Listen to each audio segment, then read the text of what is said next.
In today's lesson, we are going to be looking at theoretical probability. So yesterday we looked at experimental probability. So let's take a little bit of a review on that. So in the first half of the season, the Montreal Canadiens had a record of 20 wins, 25 losses, and 4 ties. What is the probability of them winning a game? So now these are all games that have been played. These are the trials done in our experiment or the season. So this is experimental because we're doing this based off of events that have happened. So winning a game, well, we need to figure out first how many games did they play in total. So total games played, 20 wins plus 25 losses plus 4 ties is 49 games in total. So the probability of them winning is equal to the number of wins, which is 20, out of the total number of games, which is 49. So 20 out of 49, this becomes 0.408, which becomes 40.8%. What is the probability of them losing? Well, the probability of them losing is losing, we'll say 25 divided by 49.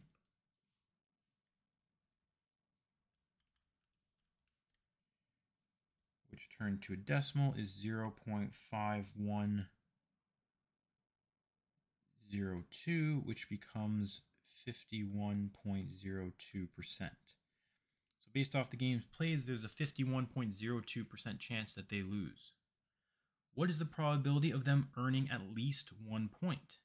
So this means if they win or they tie. So win and a tie, that means the probability of a point.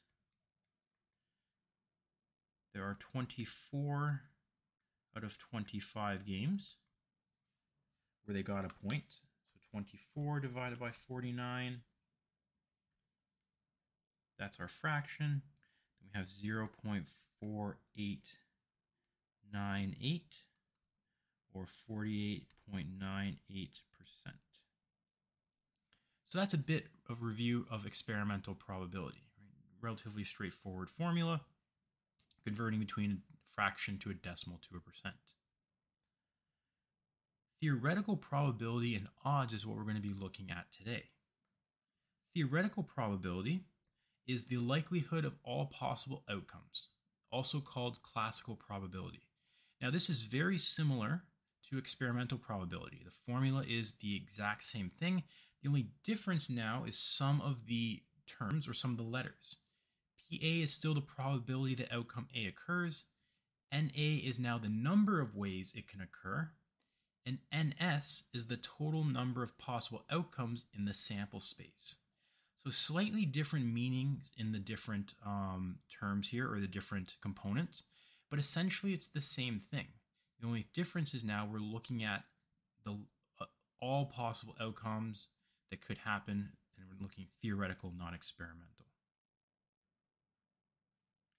So we want to find the following probabilities related to a standard deck of cards. So if we're not familiar with a standard deck of cards, we have 4 suits, 2 red, 2 black. The 2 red ones are hearts and diamonds. The black suits are clubs and spades. The numbers 1 through 10, and then in each suit has the numbers 1 through 10. 1 is also known as an ace. And then you have 3 face cards, which are the jack, the queen, and the king. So there are 13 cards in each suit, which means 52 total. So again, just if you're not familiar with a standard deck of playing cards, the 4 suits, hearts, diamonds, clubs, spades, 2 red, 2 black. 13 cards per suit. Numbers 1 through 10, or 1 being also called the ace, and there are 3 face cards, the jack, queen, king, also sometimes known as 11, 12, and 13. So what is the probability of pulling a spade? Well, what are the possible outcomes that we have for pulling a spade? Well, for a spade, we can pull an ace, a 1, a 2, or not a 1 because 1's an ace, a 2, a 3, 4, 5, all the way down to a king. So there are 13 total cards. So NA is 13. S is referring to the sample space. What are the total possible outcomes? What are all the possible outcomes? Well, I could list them all, but there are 52 cards in total. So my NS, the number of possible outcomes, is 52.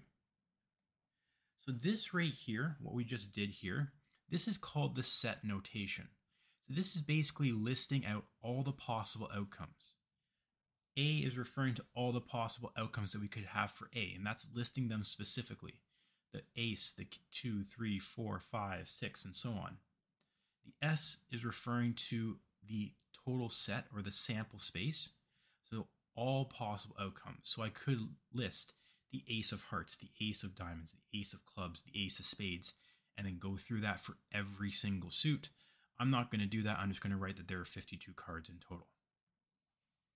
So then the probability of pulling a spade is equal to NA, or NS in this case, which is 13 over 52.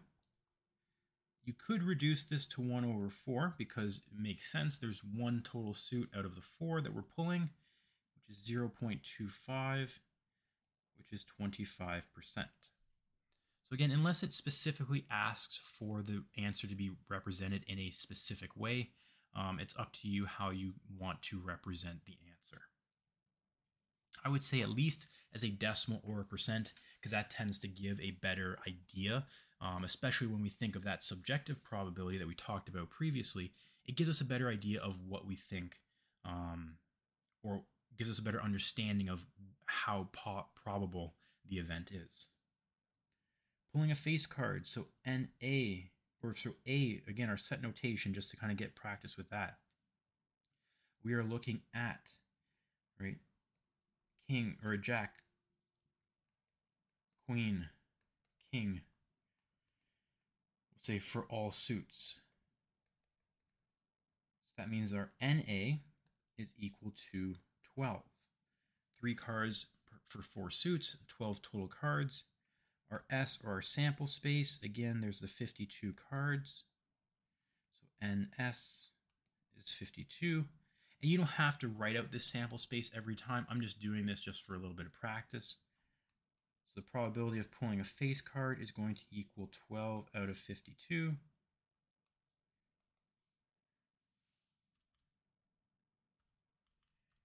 Which would work out to, if we wanted to reduce it, 3 out of 13.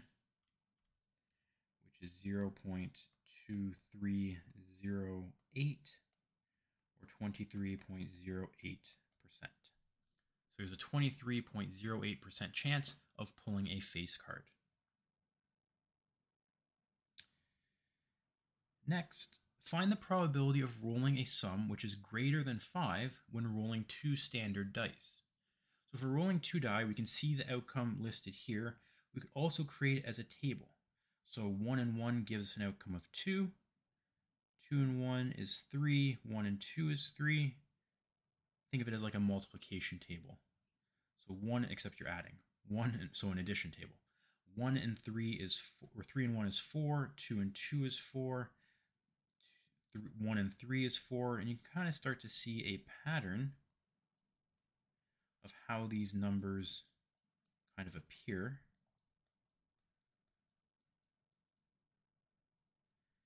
All the 8 outcomes, all the outcomes for getting a 9, a 10, an 11, and finally a 12. So what is the probability of rolling a sum, so the addition of the 2, which is greater than 5? So greater than 5, so that means everything that's 6 and higher. So greater than a 5, all of our possible outcomes for this event. So we are looking at, I'm trying to think of how to word it. I don't want to write out all of them because you could write out like a 5 and a 1. And then you could write out a 4 and 2, a 3 and 3, and so on. You can look and then count. So we have 6 and 5, or no, 6, 12, 17, 21, 24, and 26. 26 outcomes. The sample space is all of these possible outcomes, so all the ones that we just wrote in there. So there are 36 possible outcomes.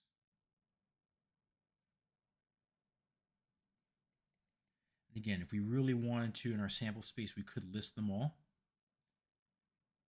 But there are 36, a 6 by 6 grid. So now the probability of it being greater than 5 is equal to 26 over 36, 0.72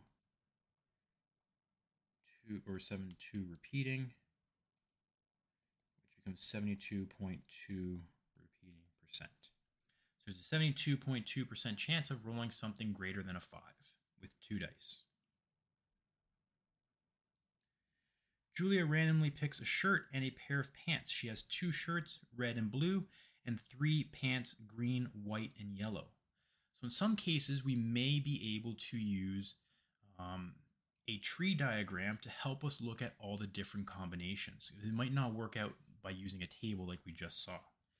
So we start for her shirt. She has 2 options. She has a red shirt and a blue shirt. And then for the pants, there is green, white, and yellow. And then if she chose a blue shirt, green, white, and yellow, still 3 options for the pants. Now, what is the probability that she selects a red top and green pants? So red top and green pants, there's only the one option. So red top and green pants, there's only one outcome, one possible outcome. The sample space is this entire thing. That is the sample space, all those possible outcomes. So the red, the green, red, white, red, yellow, blue, green, blue, white, blue, yellow. So in total, there are 1, 2, 3, 4, 5, 6 possible outcomes. So the probability she selects a red top and green pants, 1 out of 6, or 0.16 repeating, which is the same as 16.67 if you're rounded, or 0.6 repeating percent. So when we're looking at all the possible outcomes, it's not each individual step on the tree, it's one entire pathway. Right? So the easiest thing to do is just count all the letters at the end of it. Not all of them in total, just the end. What is the probability that she doesn't select a red top and green pants? Well, we would go through and we'd look at all the other possibilities. Right? So red top and not a red top and green pants. So now we have a red top with white, a red top with yellow, a blue top with green, a blue top with white, and a blue top with yellow. So those are all the possible outcomes. So the probability of, we'll say RG, but we'll put a little dash, which means the complement or not red and green, is now 5 out of 6, which is 0.83 repeating, or 83.3 repeating percent. Is there another way to solve this? Is there an easier way that we could have solved this rather than going through and going back and looking at all the possible outcomes? Is there an easier way? Could we have done something different? So you may have noticed that there is another way to solve this problem. And this is looking at the direct and indirect method. So the direct method, which is the way that we just did, is to add all the ways an outcome can occur. So if we look at that previous example, we added up all the ways where she can select or where she doesn't select a red top and green pants. Right? So these are all the cases. There are the 5 remaining cases. The indirect method is to subtract the impossible case or the complement from 1. Because talking about what we did in the previous lesson, how all the possible outcomes have to add up to 1, if we look at the possible ways of one outcome occurring, plus all the possible ways of that outcome not occurring, they have to add up to 1. So in our example that we looked at, all the probability of having a red top and green pants, plus the probability of not getting a red top and green pants, so that's indicated by the complement,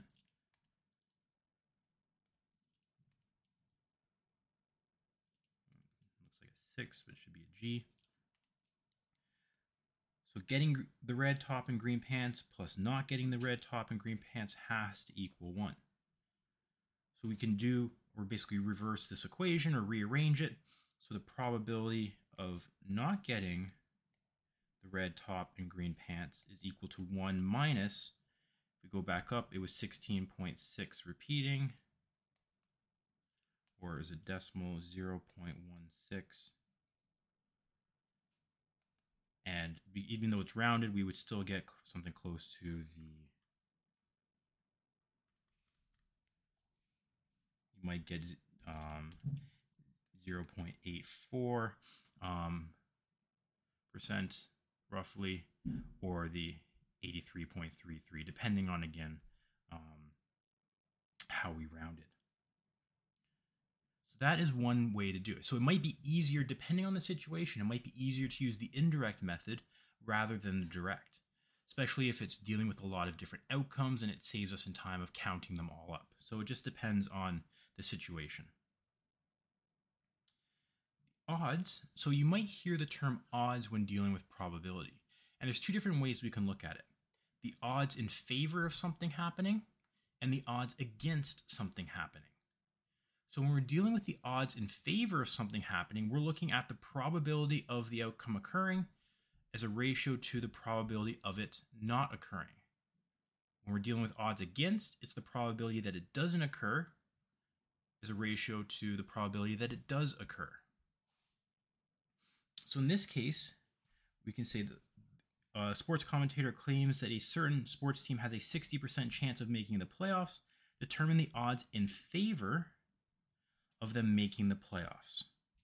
So the probability for them making the playoffs is a ratio to the probability of them not making the playoffs. So we know one of the situations. We know the probability of them making the playoffs is 60%. We could write 60 or 0.6. But what's the probability of them not making the playoffs? Well, probability of them not making the playoffs would be 1 minus 0.6, which is 0.4. So you could say 60 to 40, 60% to 40%. You could say 6 to 4. Right? So we could treat this like a fraction. We can put it in simpler terms. So you could say 6 to 4. Or we could say the odds are 3 to 2. Reduce it even further. Let me just rearrange this. So we can even make it even further.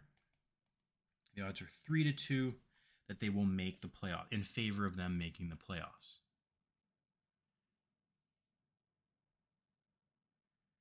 It is estimated that a golfer has a 20% chance of winning a tournament. What is the probability against, or what are the odds against this golfer winning? So the probability of them winning, said, was 20%, or you could say 0.2. The probability of them not winning, or the complement, would be 1 minus 20%, which would be 80%. So there's an 80% chance they're losing, or again, if we're sticking with 1% 1 instead of 100, We're going to subtract 0.2 and get 0.8 or 80%. So there's an 80% chance that they lose. So for the probability against them winning, we put the complement first, or in this case, losing, the probability of them winning. So we could say it's 80 to 20, 8 to 2,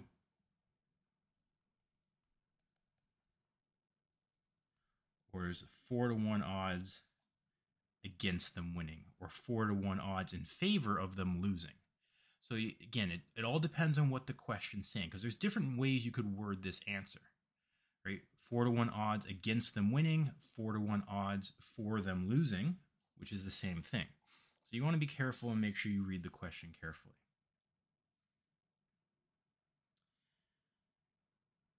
So the other thing that's useful, again, is that the number of outcomes of an event happening plus the number of outcomes of the complement or the opposite happening equals the total number of outcomes. So this is the same thing as saying number of times event A occurs plus the number of times event A does not occur equals total number of possible outcomes. Right, so there's a total number of possible outcomes. So this is useful if we want to talk about the probability. Right, so if the odds in favor of winning are 2 to 3, we want to know what is the probability of winning. And they're slightly different because odds are comparing two parts. Probability is comparing a part to a whole. Right? Just the difference between a ratio and a percent or a fraction. So there's similarities, but they're not quite the same. So in this case, in favor of winning, so the probability of winning or the number of winning outcomes is 2. The number of not winning outcomes is 3. So the number of total possible outcomes is 2 plus 3, or 5. So if I want to find the probability of winning, that would be 2 over 5, which in this case is 40%, or 0.4, which becomes 40%.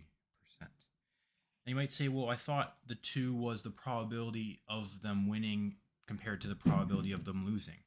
And it is all in the same kind of strand, right? Because just as an aside, 2 over 3 is the same as saying 20 to 30. This is the same thing as saying 40 to 60.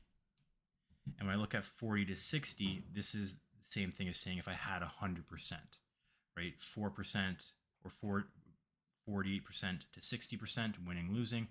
Together they make 100%. So it's just looking at equivalent fractions. So I can look at the probability and narrow it down, right? So it's just kind of different pieces of the same kind of thing. We're placing them in different ways. So again, we just want to be careful of what we're referring to or what the question's referring to. So again, finally, just some homework questions. Again, the biggest thing here is looking at theoretical probability, which is what should happen. It's based on the possible outcomes that occur in the sample space and the total possible outcomes for an event happening. We also looked at odds, which is a way of arranging the probability of something happening versus the probability of it not happening. So again, just different rearrangements of the same thing. Again, make sure you are practicing, review the lesson if needed, and review the previous lessons to kind of strengthen that understanding.